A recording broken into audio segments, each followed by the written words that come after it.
You are listening to the Hiking Radio Network, where we talk the walk with shows by hikers, about hikers, for everybody.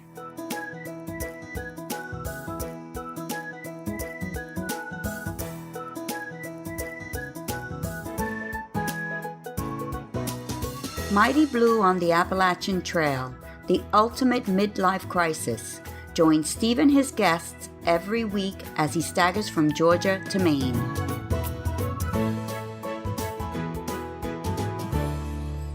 Hello everybody, and welcome back to a special flip-flop edition of Mighty Blue on the Appalachian Trail, sponsored by our very good friends at Trailtopia. The annual Flip-Flop Festival is this coming weekend, Saturday and Sunday, the 28th and 29th of April. And I really wanted to feature this ATC-inspired initiative, which is, in effect, an initiative to safeguard and preserve the trail for future generations. This is episode number 84, and our guest today is James Smyle, the chairperson of the festival. I reached out to the wonderful Laurie Pottiger at the ATC for an appropriate guest, and she immediately responded with James. He and I got on really well, probably laughing more than we should for an interview, but well, when you get on with somebody, that's what you do. In the course of our conversation, we came up with a bit of listener participation, so make sure you pay attention to that. James will be here in a moment. I'm also reintroducing this little segment. If I did it again. Yep, if I did it again, where I ask previous guests how they might consider changing their hikes if they were ever going to get back on a long-distance hike. Our first guest, and the person other than me who has appeared on the show more than anybody else, is Jessa Hackman, or Addie. Jessa will be along after James.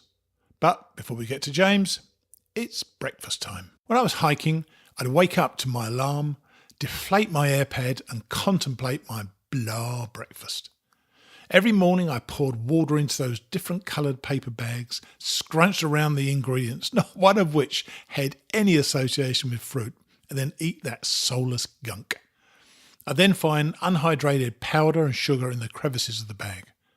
Trailtopia's blueberry oatmeal is a bit of a novelty because it actually has real blueberries. Who'da thunk? No gunk. It tastes great. The bag design ensures complete hydration, and it really sets you up for the day. Try Trailtopia Adventure Food, the best of home cooking away from home. Now, the Flip-Flop Festival is coming up this weekend, and we have got the best person to tell you all about it, and more importantly, all about what a flip-flop actually is and why it is such a critical development for the future health of the trail. Here is James Mayhem Smyle. Okay, I'd like to introduce somebody who is really somebody I've been wanting to speak to, somebody who does flip-flopping. And this guy, his name's James Mayhem Smyle. Hi, James. How are you? I'm doing great, Steve. How are you? Pretty good. And probably the most important thing to ask straight away is, how on earth did you get the name Mayhem? I got my trail name during my first thru-hike in 1993 from a fine British gentleman.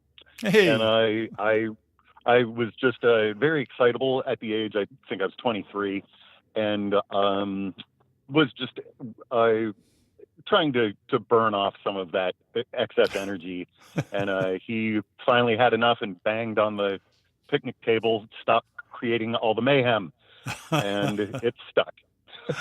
Oh dear! So, we're going to share your story in a minute with the listeners about the fact that you then did another hike 25 years later, and I suspect you weren't quite as much mayhem the second time as you were first time. No, I was a little more toned down, but not all that much. I still wear my trail name as a badge of honor. Quite right too. Now, I understand that you're the chair of the Flip-Flop Festival this year. Why is this important to you? Why is the idea of a flip-flop important to you, and why did you take this leadership role for the festival? Great question. The flip-flop whole concept really was promoted by the Appalachian Trail Conservancy starting in 2015 with the very first flip-flop kickoff. And basically it is a strategic means to try to break up the enormous and increasingly enormous number of hikers who are all leaving in that same, 2 to 3 week window in March, all from the same spot, Springer Mountain, the southern terminus of the trail. So we were trying to come up with a way to attract alternative thru hikers and utilize just a different configuration, promoting leaving from Harpers Ferry, heading north, then returning to Harpers Ferry and heading south. Every year we see, more and more folks that are sometimes considered traditional thru hikers doing no northbound, but all of these hikers are now traditional. The Flip-Flop Festival has grown innumerably in the past 4 years. This is our fourth year, and it's grown not just to cater to those specialized hikers that we're trying to encourage to leave midway, lighten the resource load on the south, but also the towns themselves of Harpers Ferry and Bolivar, the two sister towns right next to each other, have become enormous proponents of the entire event. And I'm sure they have, because it's good for them as well, isn't it? You get a bunch of people, they get a bunch of people for a short period of time if people are all going Nobo, but if there's a whole bunch of people starting at another time, they're going to get a double whammy, aren't they? That's exactly right. And it also helps them with their own financial development and business development, catering to this other special set of hikers. So that's the reason it's important to me. And frankly, I would tell you, after having done a northbound, even though it was in 1993, so a lot of things have changed, doing a flip-flop in 2016 is the only way I would go at it again. How interesting. I know this could be one of my questions, and it's maybe an unfair question, so I can tell people, I haven't warned James I'm going to ask this. It might be an easy answer now from what you just said. Would you have been just as inclined to do a flip-flop if you hadn't actually done a traditional through? In other words, finishing right at the top of Katahdin? Or is it important enough to you now that, were you never to have done one, a flip-flop would be the way for you? I probably would not have done a flip-flop had I not done the traditional northbound that I did in 93. Right. But it's really more from education. It's not that I really needed that cherry on the top of Katahdin, which is a fantastic, achievement. Yeah. However, my real goal and what attracted me to a flip-flop was to not only eat my own dog food as being a proponent and encouraging others. Great expression. Great expression, by the way. Well, thank you. Which you do on the trail a lot. Yeah. Sometimes you eat everything you can find. Yeah, please but don't. Also, I was, having worked with the ATC as the community ambassador for Harpers Ferry and Bolivar, I am privy to a lot of the statistics that come through, and I just had less interest in being part of an enormous group, all starting out at the same time. Now, and don't take me wrong, it's not unpleasant by any means, but my goal for doing long distance hiking is to have time for myself, not necessarily have it as a social event. Right. But I'm sure it was a social event when you did it first time, and it certainly is for a lot of youngsters now, particularly if you were Mayhem. I'm sure you enjoyed that part of it. I did. Yeah. Yep. Yeah, you're absolutely right. And that's a good point that, doing this 24 years apart, I'm a different person and had different interests. So, instead of blasting up the trail and, almost treating it like a marathon, like it was in 93, I took my time, had a lot of side trips, and did it as a more, an older person usually does. Take a little more time, treat yourself a little more, because I had the financial wherewithal that was much different than when I was 23 years old in 1993. You mentioned the statistics. Is there a clear demographic that is more inclined to do the flip-flop? Is that more likely to be the, I say older, anybody over about 45, I guess? Is that what you're finding? I mean, I'm 65, so, it would certainly be my way forward, I think. Is that what you're finding, that generally the older person is more inclined or more receptive to doing a flip-flop? Well, I would say before maybe 2016, yes, that would be the primary case. However, there are so many new flip-floppers and, the younger folks in their early 20s, because we're effectively promoting this and giving people another alternative than just doing the two hikes that they, the low-hanging fruit that comes to mind, do a standard northbound or do a southbound. Sure. It's a different kind of paradigm. And it seems that people like it a lot for a number of reasons. That you're starting off in, the Mid-Atlantic is not quite as rambunctious with hills and elevation. So you get a chance to really get your trail legs going before you're just plunging right into the Great Smoky Mountains if you start northbound from the southern terminus.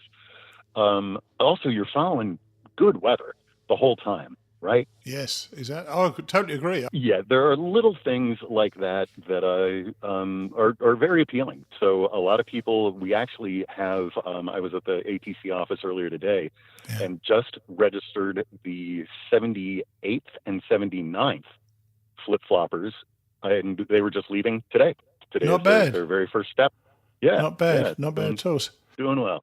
So now, and I've been thinking about this since I knew I was going to talk to you. Well, first things first, we must be able to find a better name than a flip-flopper. It's just not a good name, is it?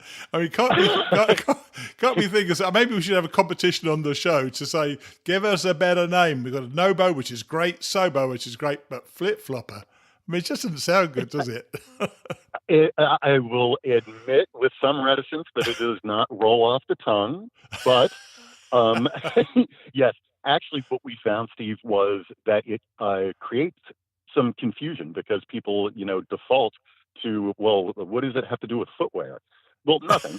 But that's always the first challenge. So, in fact, the festival, getting these other groups on board, the merchants associations and those kind of folks, it was an education process. So they didn't really know what the flip-flop was all about, what the genesis of the term was. So, we kind of hear you uniformly that if we could find a better name, go ahead and do it. So that would be a great thing for your show. Give it a shot and let us know. I tell you, I invite listeners to write in now and to give it to Steve at mightyblueandtheat.com and tell us a better name than flip-flopper, because there can't be a worse one. I mean, I'm totally on board with the concept, but really the name, I think it's just an awful name. But, it is where it is. And maybe people will want to go with that name. Now, and I also thought about this. I know if a traditional Nobo is Springer to Maine and vice versa for a Sobo, a so-called traditional, and it's a new concept, but a so-called traditional flip-flop is Harpers to Cotard and then Harpers to Springer. Wouldn't it make more sense if there were a more optimal, if there's such an expression, way to do it? Maybe start at Waynesboro and go through the Shenandoah and, start at different places. That would break it up even more, because Shenandoah is relatively easy hiking, I found anyway. It might be a better way to do it. I mean, they're all acceptable flip-flops, aren't they? Yes, they are. And actually, I'm glad that you brought that up. I actually did leave from Rockfish Gap at the tail end of Shenandoah National Park. Cool. Just because I wanted to get started a little early and then show up for the festival. All right. So, and we find, actually the ATC has a wonderful registration page, and a lot of hikers do register, particularly the flip-floppers. And you can see they're starting, at several different dates, a date range, because again, we're trying to split up the bubble effect, but we also need to be cognizant not to create our own mini bubble with getting 40, 50 hikers leaving Harpers Ferry in one weekend. So we are encouraging leaving on separate days. The festival runs Saturday, Sunday. We have a kickoff for folks leaving on Sunday morning, Yeah. and then again another on Monday morning, to even break up our own little mini bubble even more so. Now, also, because most of those folks are just getting started, they're moving at radically different paces. Some folks are just take off right out of the gate. Some others are a little more methodical and go at a slower pace, which we also encourage to avoid injury. The last thing anybody wants is to get hurt on their first couple of miles and then call it quits. Have you heard of any other ways of doing this that maybe a flip-flop, in other words, can a flip-flopper end at Katahdin? Oh yeah, absolutely. Absolutely they can. The only consideration there is most people do begin going north because they want to hit Katahdin before winter settles into Maine. Right. So if they spend 3 months heading south and then, starting from Katahdin, because again, a lot of people like to have that as the end point of one of their hikes, if not their flip, then their flop. Yeah. So, but yeah, there are actually several different means of doing it.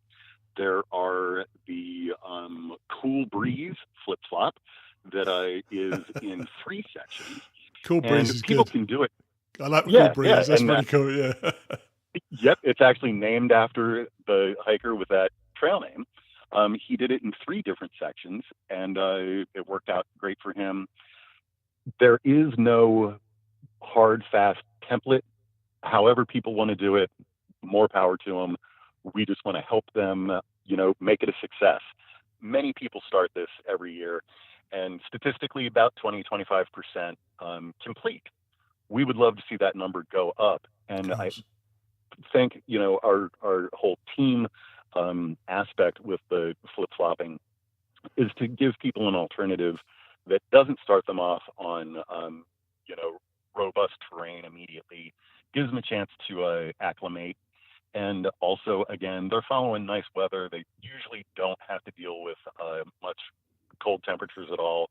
Right. And on the second part of their hike, whichever way they're going, they're seeing the beautiful fall colors and getting, mild winter or mild weather. Also, they avoid some of the black flies in Maine, which is a real drag if you've ever been up there. I did a through myself in 2014. Yeah, and to be honest with you, I hadn't considered doing a flip flop. Certainly since I spoke with Laurie and Suzanne Dixon and Ron Tipton when he was there, it certainly is such a responsible way to respond, literally, to respond to a situation which is clearly getting tougher and tougher every year, with more and more people wanting to do this, because the trail is much more accessible than perhaps a lot of people thought it was. So they're getting out on the trail and really trying it. And those early miles for people who started at the end of March, as I did, must have been a nightmare. It must have been absolutely jam-packed with people.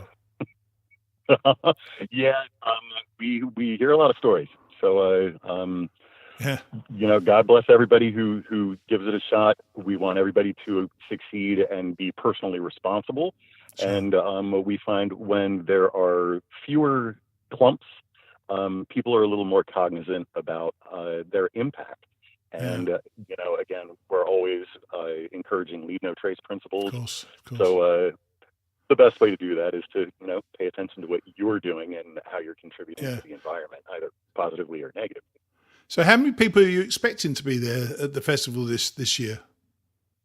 Well, the festival this year is a game changer from the last 3. We stereotypically have had between 15 and 1,800 participants or attendees, and not all concurrent. Those people, ebb and flow through the festival grounds.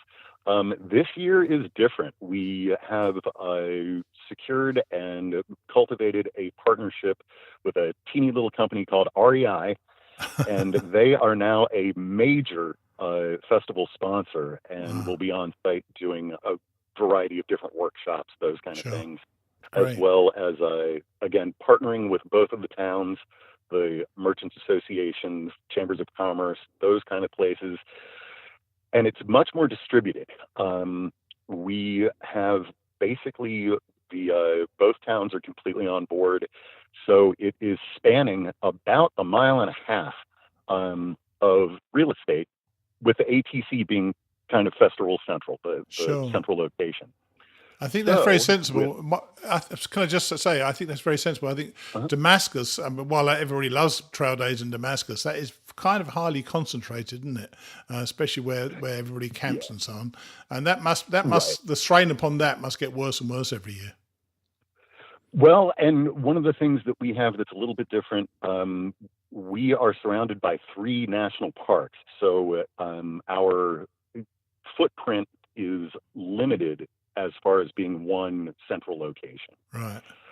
So Yes. this year we are conservatively estimating, based on the new configuration and the new partnerships, between 25 to 2,800 attendees throughout the 2 days. Wow, that's something. That is something. This is whose idea was this in the first place to actually make this a thing? It started in 2015 with the flip-flop kickoff, which was a very focused event, didn't include any of these other pieces that we're talking about. And I believe, I didn't get involved until 2016. Sure. I believe that it was an ATC, it certainly came from there. Most likely from my friend and partner, Lori Potiger. She just is Lori. a dynamo. Yeah, she's awesome. She is awesome. Yes, she is. So is there an ambition now to grow this community to any particular target, or do you feel you've achieved sort of generic, not generic, what's the word for it? I can't remember. You achieved growth anyway. If you've achieved some growth already, that is a natural growth that's going to continue to occur? Yes, absolutely. We have made great strides to make this a very organic growth. That's the word. No force feeding. That's the word, sorry. Oh, is that what you were looking for? Oh, well, there you go.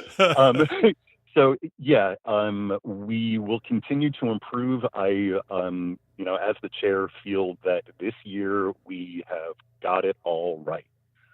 We've brought in all of those other disparate but interested pieces and have really built what I am famous for calling a culture of advocacy with both the towns, the ATC, and all of our other not-for-profit partners, the PATC, ALDA, Shenandoah National Park, Shenandoah University, just it goes on and on. So we will continue to refine, but we're also not going to probably grow much bigger than we are going to be this year.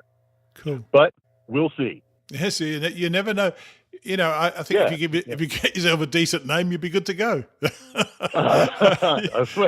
We'll take it under advisement. I'm definitely going to push for that. We need to get a better name. But now I want to talk about you're not just here to talk about flip flops, although you kind of are, because I also want to talk about you as a hiker. You did your own Nobo in 1993, and then this flip in 2016. How did those two hikes differ? I mean, quite apart from the advent of technology, of course. There must have been a huge difference. Tell us about your 93 hike.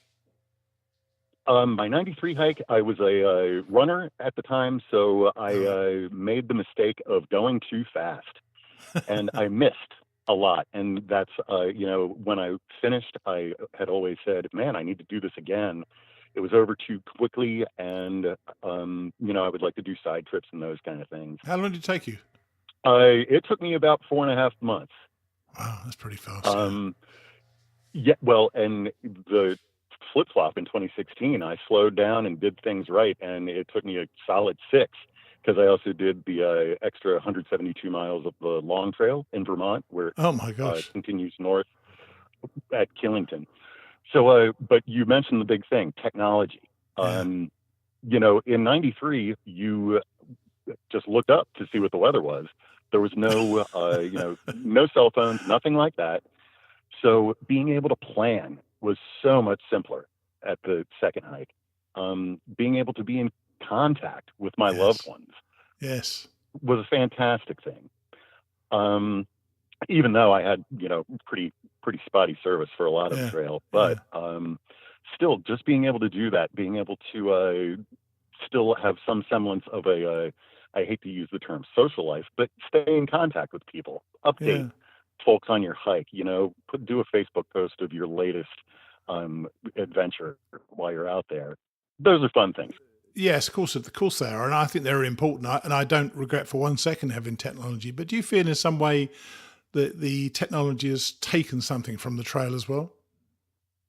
I do. There are, probably 90% of my Facebook friends are all from the hiking community.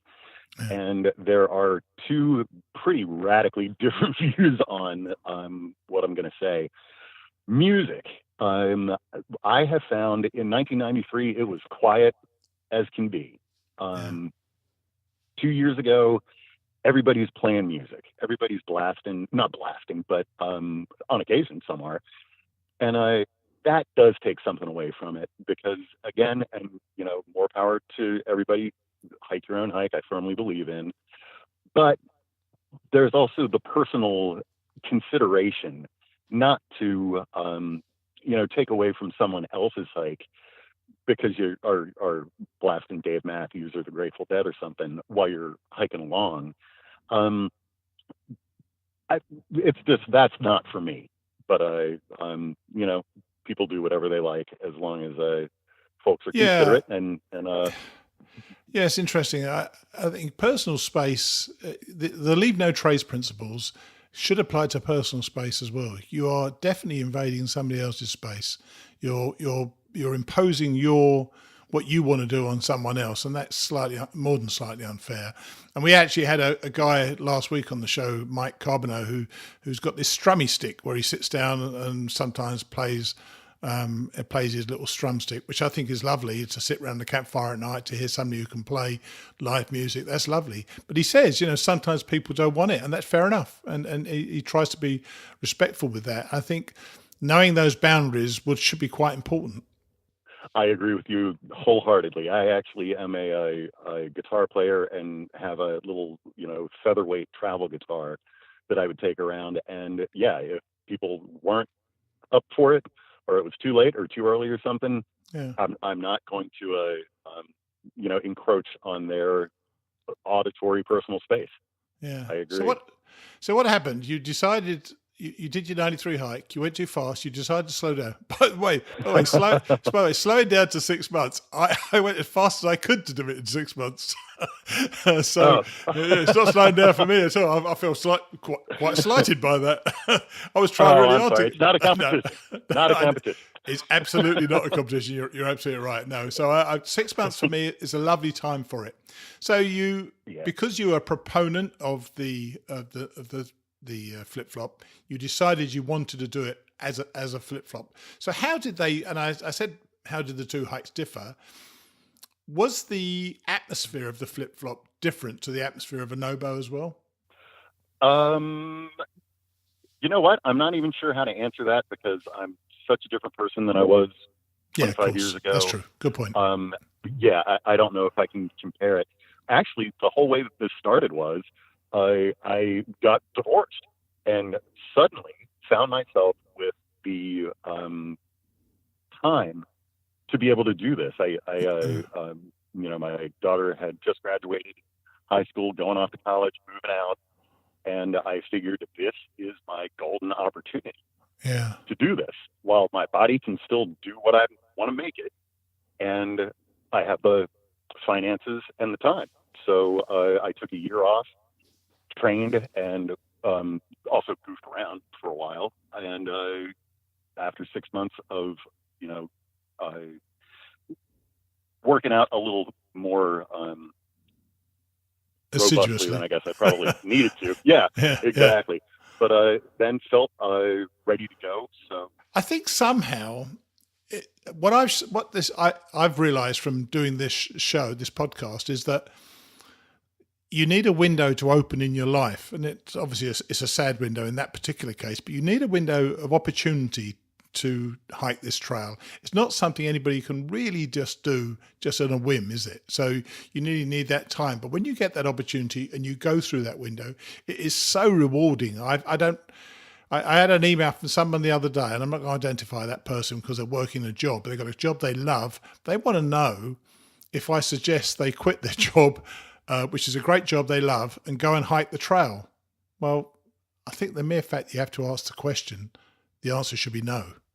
You either know it's time, You know what I mean? It's time you can do it, or it's time you yeah. can't do it. And I think in this, in most cases, there are a lot of good reasons not to do it. But when you get an opportunity, as you say, you open up a year in front of you, you knew you could do it, then I think it's a wonderful thing to be able to do. Yeah. And actually, I don't want to correct you, but that divorce actually was not a sad thing. It was very freeing, and I became a much lighter person spiritually and emotionally because of it. So yeah, I've had a couple of those myself. So oh, well, there you go. yeah. So and I suppose really, and I'm pretty sure I know the answer. Which of those? I know you were a different person. Which did you get? I was about to say which of those two through hikes did you prefer, but which did you get most out of? The second, the flip-flop, definitely. As a more mature person that had a different life experience, and also I knew what I was getting into. Right, when you do your first through hike, it's it's a guessing game until you're really into it. But knowing what I was getting into and being able to do all of it on my terms.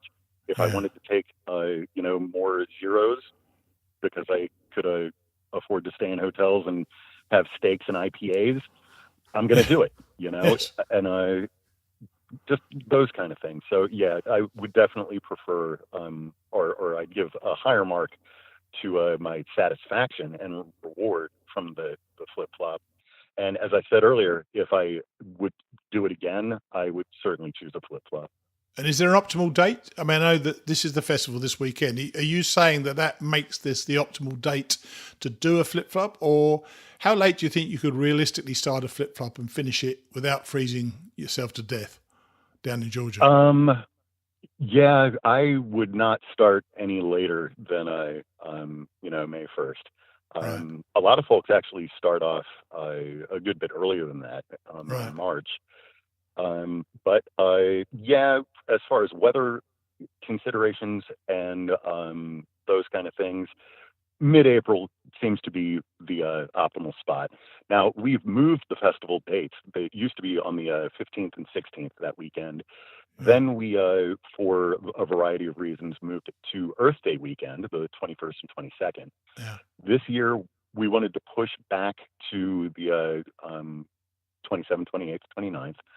Because it just fit better with the registrations that we saw. Right. So it's a continuing. We'll continue to refine the process, look at the dates, and make sure it is optimal for the majority, and try to serve them as best we can.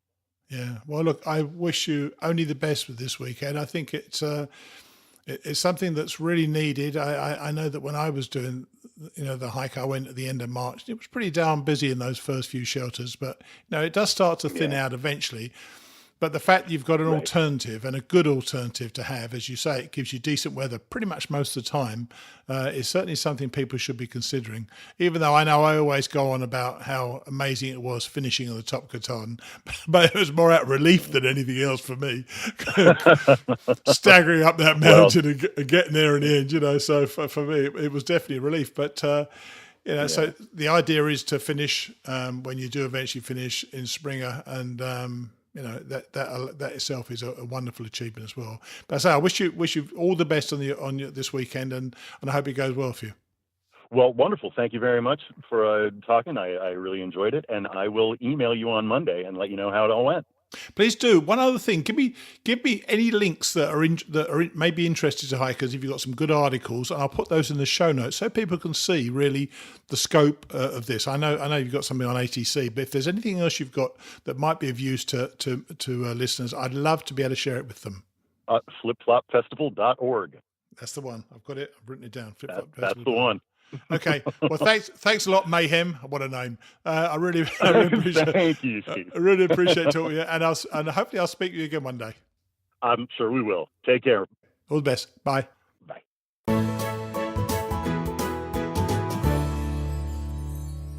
Well, there's your listener participation.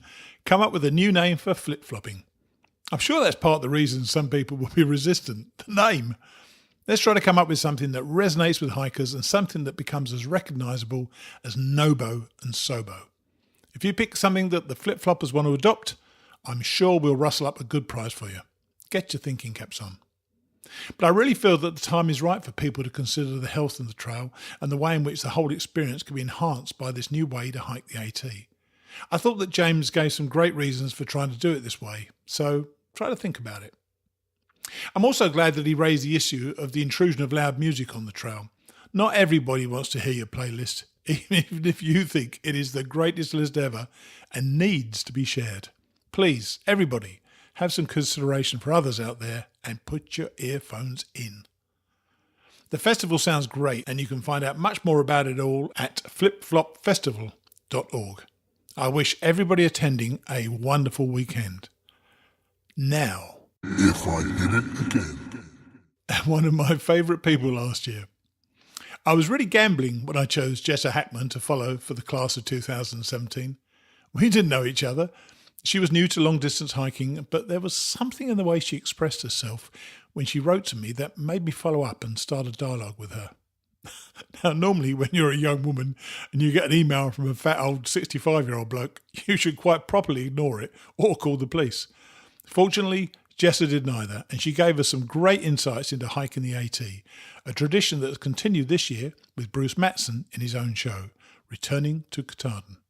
Here's Jessa. Right, we're back with an old friend of the show. Well, I say old, she's a young friend of the show. Jessa, hi. Hi, Jessa, how are you?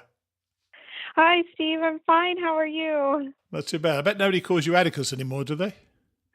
No, unfortunately not, except for here and there when I run into the Oh, dear. machine who I hiked with. He'll still call me Atticus or Addie, which is always fun. So you've been back from the trail, and I wanted you to be on the first one on the "If I Did It Again" segment, which we brought back into the show. And you've had time to reflect now. You've done 6 months after your hike, and how are you feeling about your hike as you look back on it? Oh, gosh. I mean, wonderful, of course. Looking back on it, I feel very nostalgic about it, too, especially when I've been, sitting at the computer or at my desk for a while. But just so grateful to have had that experience. I think it really built up my confidence and, kind of helped me realize that even, when you encounter big obstacles or big challenges, like I have the ability to take them on and to overcome them and surpass them. So it's been very rewarding in that context. And it definitely translates, not only to my recreational hobbies, but like my professional endeavors as well. So. Oh, really? Yeah.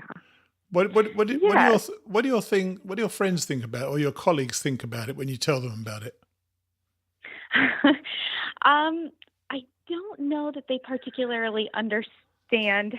I mean, they think it's really cool, and they just cannot fathom why I would go out there and hike for that long and be away from flushing toilets or showers. But they certainly think it's cool, though they would never. You probably wondered yourself that a few times, didn't you, as well? Yeah. Oh, absolutely. Yep. Without a doubt. Now, looking back on it now, is there anything you'd actually change about any aspect of your hike? Would you do things differently? Would you go earlier, later, take more gear, take less gear? Did you think about when you were on there thinking to yourself, oh, I wish I hadn't done that? Or even looking back now, do you think we should change something? Yeah, I guess if I were to go back and do it over, I probably wouldn't, change anything, because I think that particular experience, made my hike what it was. But if I were to go and do another, the PCT or the Continental Divide Trail or something else, I think I would do a few things differently. The first thing I would do differently is I would invest in my gear in a different way.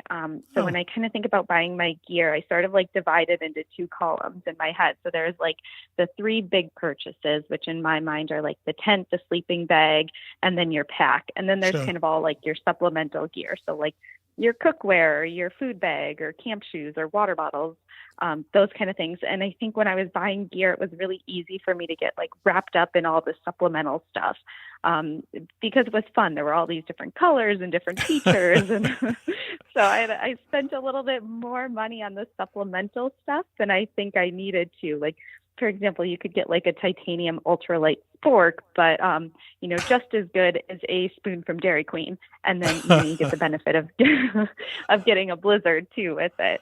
So I think Yeah, but then on the other side, I think it really pays off to invest in those three bigger ticket items. Yeah. So your pack, your sleeping bag, and your tent. And those are things that I did not invest in. In fact, I went like the cheapest possible route I could have, which, again, it ended up working for me. But if I were to do it again, I mean, like your tent is your home for 5 or 6 months. So think of how much money you spend on rent. So buying, a $200 or $300 tent isn't that crazy when you think of it that way. So what did you have? What tent did you have then? So, it was the REI Passage 1 tent, which is a 4-pound, one-person tent. So it was incredibly heavy, but it worked for me. But if I were to hike that far again, I would definitely want something lighter. I didn't realize actually that because you're such a logistically minded person, that I'm surprised that you didn't plan that side of it, because a 4-pound tent, I mean, I'm one of the few people who carried way too much. Well, one of many people rather carry way too much, but my tent was only 32 ounces. So, and that was awesome. That was absolutely awesome. And were you warm enough in your sleeping bag as well on those cold nights? I definitely was. Yeah, I had a 20-degree bag for the majority of the trail, and it kept me warm. I was very comfortable, but the bag that I had just didn't pack down well. So I was always stuck with one of the biggest packs in the group because, between my sleeping bag and my tent, that took up, so much space in my pack.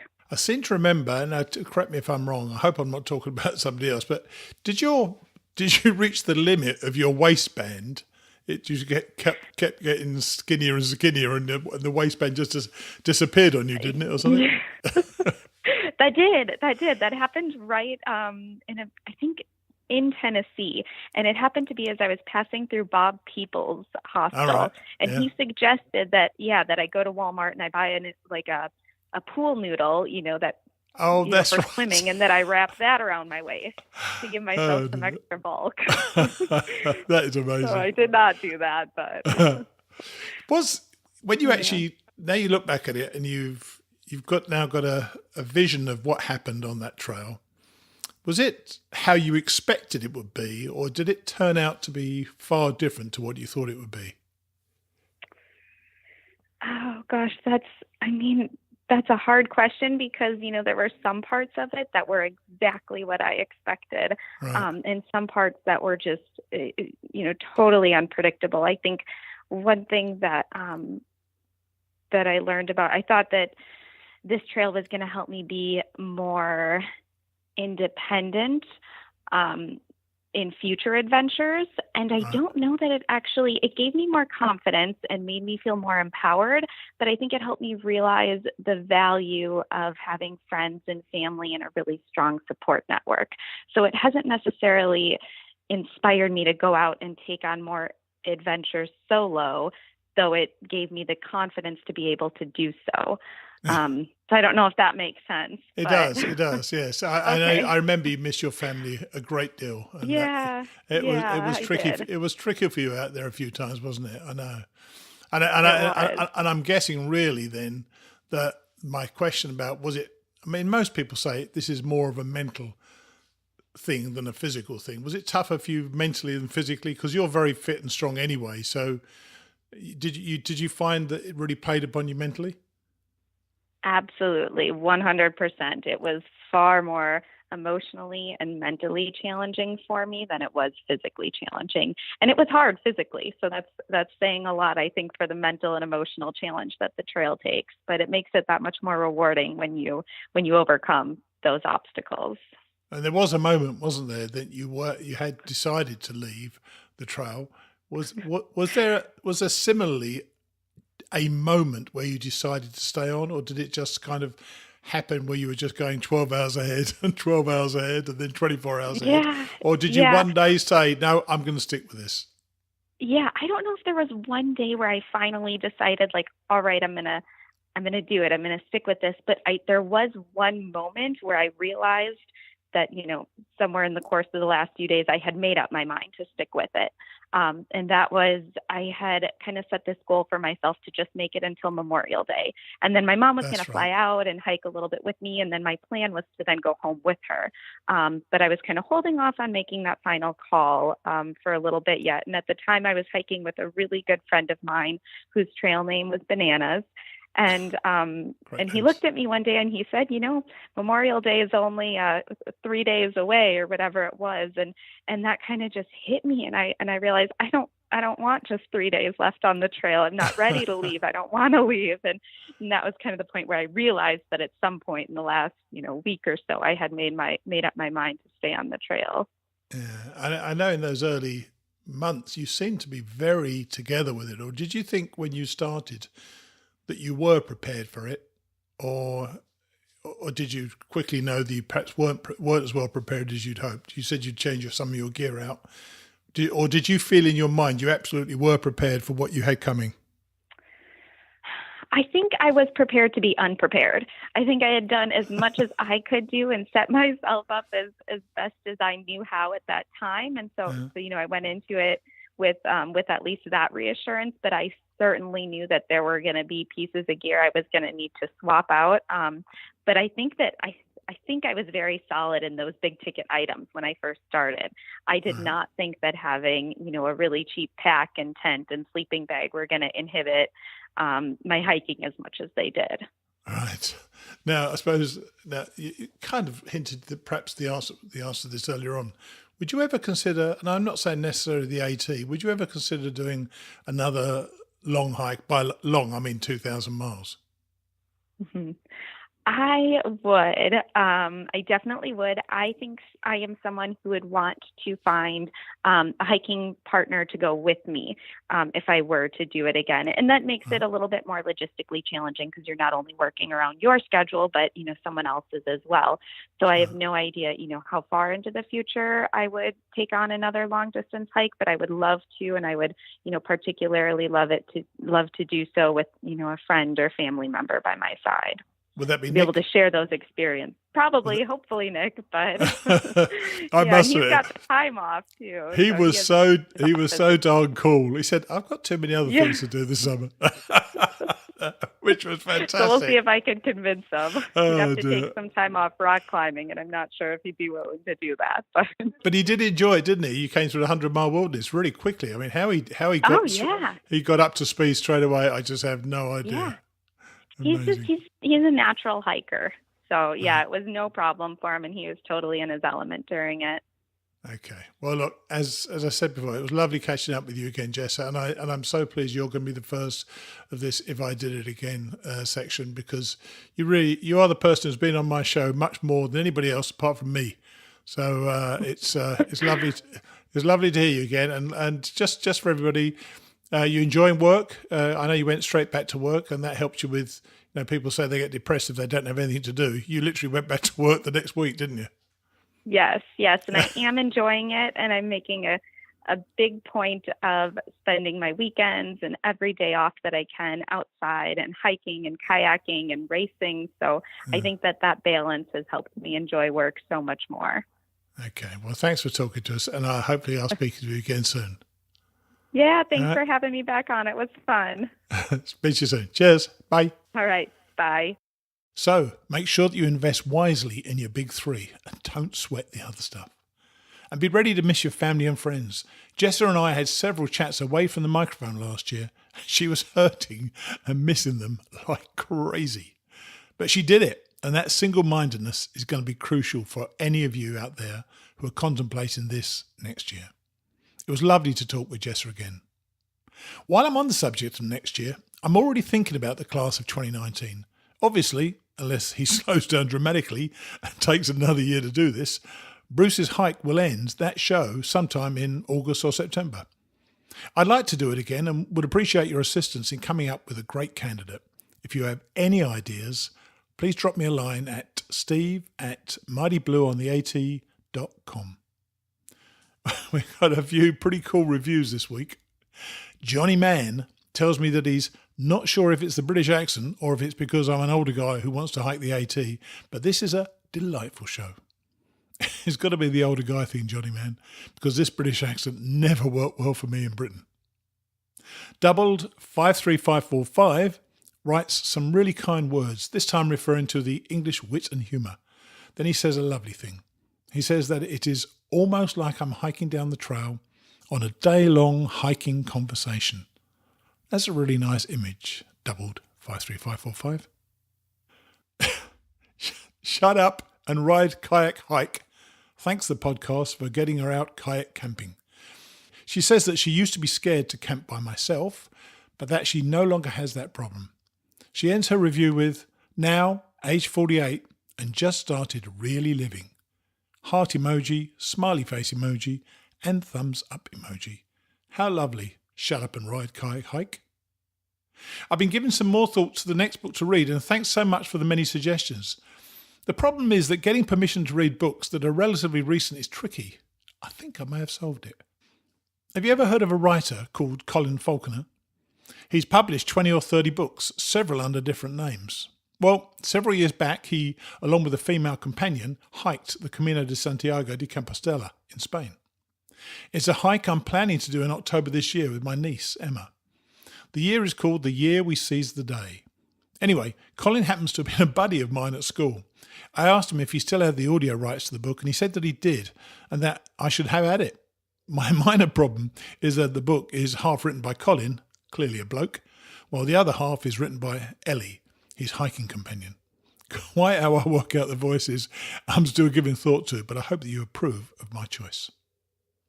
On to chapter 4 of my book, and this week it's all about support, something we all need. I should say that my voice doesn't sound great, and I think I might have had a cold coming. I'm sorry about that. I'll see you next week.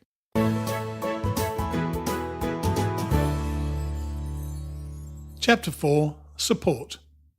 When I initially broached the possibility of hiking the AT to my wife, I was both surprised and grateful that she immediately bought into the idea.